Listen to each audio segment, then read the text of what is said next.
Hmm,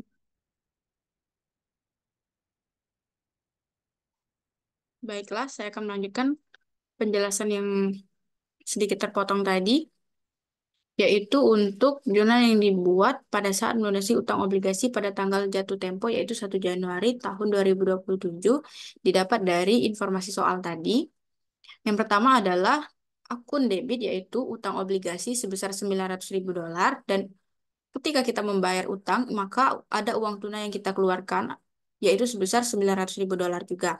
Selanjutnya adalah jurnal yang dibuat pada saat melunasi utang obligasi pada tanggal jatuh tempo, yaitu 1 Januari tahun 2025, yaitu satu akun di debit, yaitu utang obligasi sebesar $933.171, dan di akun kredit itu terdapat dua. Yang pertama adalah ketika kita membayar utang, maka ada uang tunai yang kita keluarkan, yaitu sebesar $918.000. Sedangkan ada laba pada penebusan obligasi, yaitu sebesar $933.171 ini kita kurangkan dengan $918.000, dapatlah $15.171. Itulah laba pada penebusan obligasi. Nah, untuk uang tunai 918.000 ini diperoleh dari pelunasannya itu kan $900.000. Tapi di sini terdapat informasi obligasi ini dilunasi pada kurs 102%. Maka nilai $900.000 ini kita kalikan dengan 102%, dapatlah $918.000. Kemudian untuk soal hitungan ketiga, ini terdapat banyak informasi transaksi. Yang pertama, ini terdapat di tabel ini yang adalah share capital preference 6%, $50 par value, 20.000 share authorized, 6.000 share issues and outstanding sebesar $300.000. Share capital ordinary, $10 par value, 60.000 share authorized, 40.000 share issues and outstanding sebesar $400.000. Share premium ordinary itu $200.000. Retained earning atau laba ditahan itu sebesar $50.000. Dan total equity-nya ini atau total ekuitasnya ini kita jumlahkan semuanya, dapatlah $950.000. Ini ada informasi transaksi. Tidak perlu saya bacakan semuanya, bisa teman-teman lihat sendiri. Di sini ada 9 informasi transaksi. Diminta yang pertama, buatlah jurnal atas setiap transaksi di atas. Yang kedua, susunlah bagian ekuitas atas laporan posisi keuangan PTMH per 31 Desember 2022. Yang pertama adalah transaksi penerbitan saham biasa untuk memperoleh aset tetap berupa gedung. Harga gedung dalam iklan bukanlah nilai wajar dari gedung tersebut, maka gedung tersebut akan dicatat dengan menggunakan harga pasar saham yang diserahkan. Di sini pada transaksi pertama itu menerbitkan 10.000 lembar saham biasa untuk mendapatkan sebuah gedung. Untuk mendapatkan sebentar, maaf. Untuk mendapatkan sebuah gedung dengan harga jual $160.000 pada brosur. Pada brosur ini artinya adalah pada iklan. Harga pasar saham PTMH saat itu adalah 15.000 per lembar. Maka 10.000 bangunan atau gedung itu tadi adalah $150.000 didapat dari 10.000 dikali dengan harga pasar saham yaitu $15. Maka dapatlah $150.000. Sedangkan untuk saham biasa itu 10.000 dikali dengan $10, maka dapat 100.000. Sedangkan untuk saham preference itu 50.000 didapat dari bangunan ini dikurang dengan nilai saham biasa menjadilah atau dapatlah $50.000. Kemudian di sini ada, kalau teman-teman lihat informasi di sini dengan di sini itu akan berbeda. Terdapat penambahan pada hmm, share capital ordinary dan juga share premium ordinary, yang mana tadi di sini 400 dan di sini 200. Ini bisa teman-teman lihat di sini. Oke.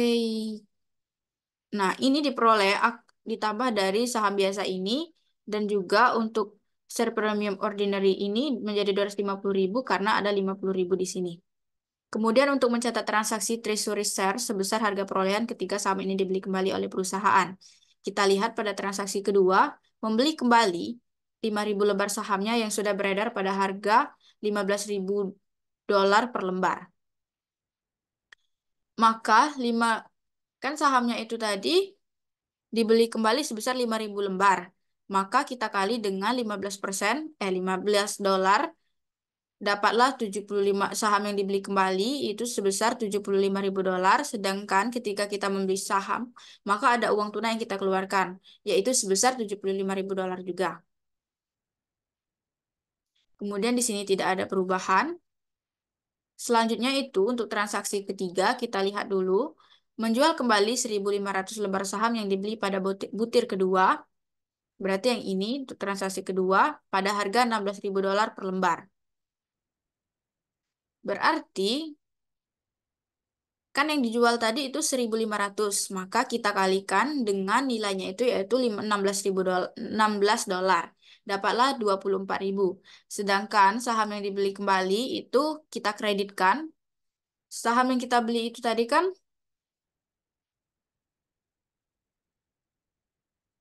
sebenarnya itu kan 1.500. Maka kita kalikan dengan nilai yang tadi itu 15 dolar, maka dapatlah 22.500.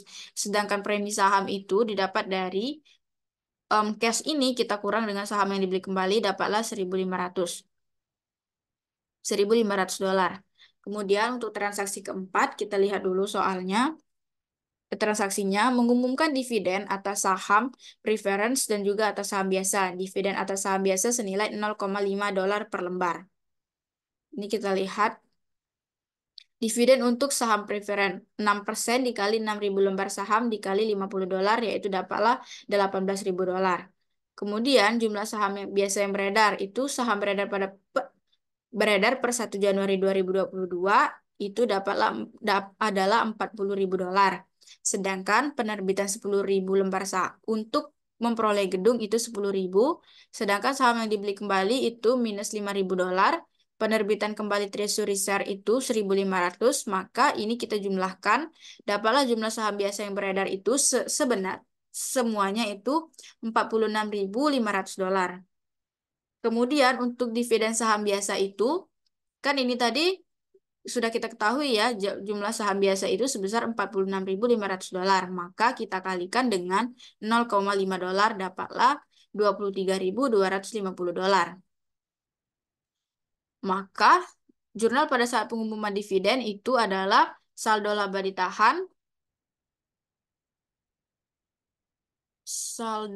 ditahan pada utang dividen sebesar 41.250.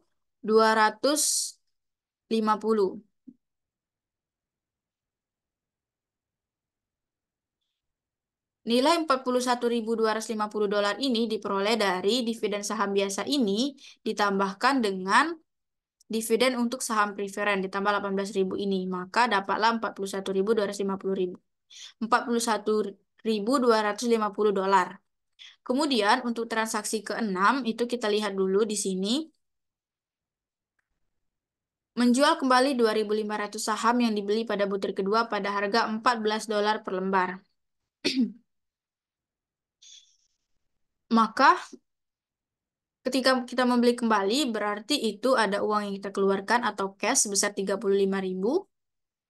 yaitu 2.500 lembar saham yang dibeli tadi dikali dengan 14 dolar dapatlah 35.000. Sedangkan untuk utang dividennya itu, karena kan saham yang dibeli kembali itu kan sebenarnya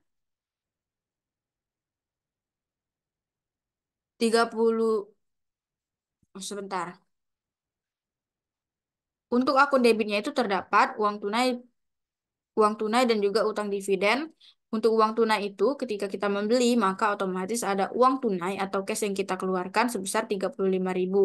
Sedangkan ada utang dividen juga sebesar 2.500, maka saham yang dibeli kembali itu adalah jumlah dari uang tunai ini ditambah utang dividen, maka dapatlah 37.500 dolar.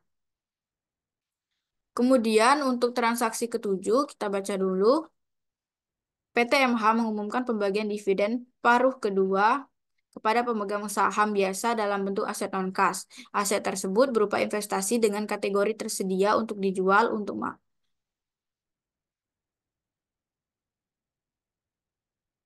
Pada pada saat pengumuman dividen, nilai wajar investasi tersebut adalah 17.500 dolar.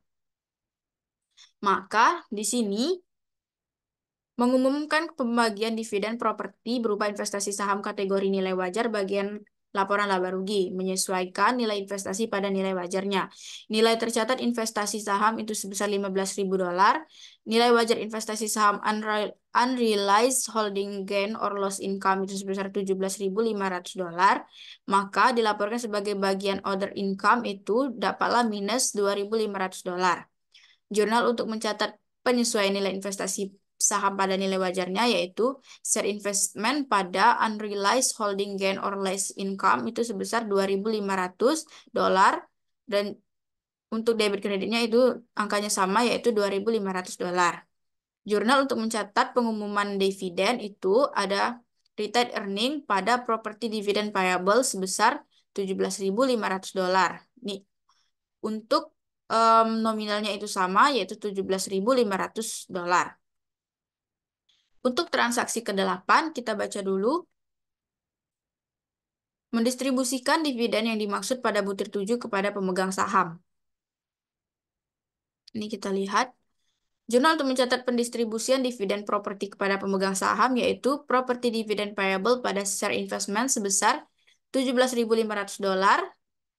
Em, untuk nominalnya sama, 17.500 dolar juga di sisi kredit.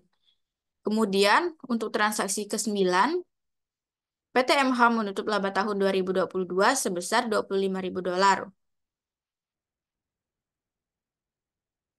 Ini untuk mahasiswa cewek dan cowoknya itu dibedakan soalnya. Yang untuk cowok itu 25.000 dolar. Oh maaf, salah. Untuk yang NIM-nya ganjil itu 25.000 dolar. Dan saya ini kebagian di bagian NIM genap yaitu sebesar 5 yang harus ditutup menutup rugi atau laba itu pada tahun 2022 sebesar 15.000 dolar. Ditutup ke saldo laba. Kita lihat di sini yang ke-9. Jurnal untuk menutup rugi tahun 2022 sebesar 15.000 dolar ke saldo laba, yaitu retained earning pada income summary sebesar 15.000 dolar untuk nilainya itu sama-sama 15.000 dolar. Dan permintaan kedua itu tadi kan ada susunlah bagian ekuitas atas laporan posisi keuangan PT MH per 31 Desember 2022. Kita lihat di sini. Bagian ekuitas atas laporan posisi keuangan PT MH per 31 Desember 2022, di mana share capital preference 6%, 50 dolar per value, 20.000 share authorized, 6.000 share issues and yaitu sebesar 300.000 dolar. Share capital ordinary 10 dolar per value, 60.000 share authorized, 40.000 share issues and outstanding sebesar 500.000 dolar. Share premium ordinary itu sebesar 250.000 dolar. Retained earning-nya tadi itu 23.750 dolar.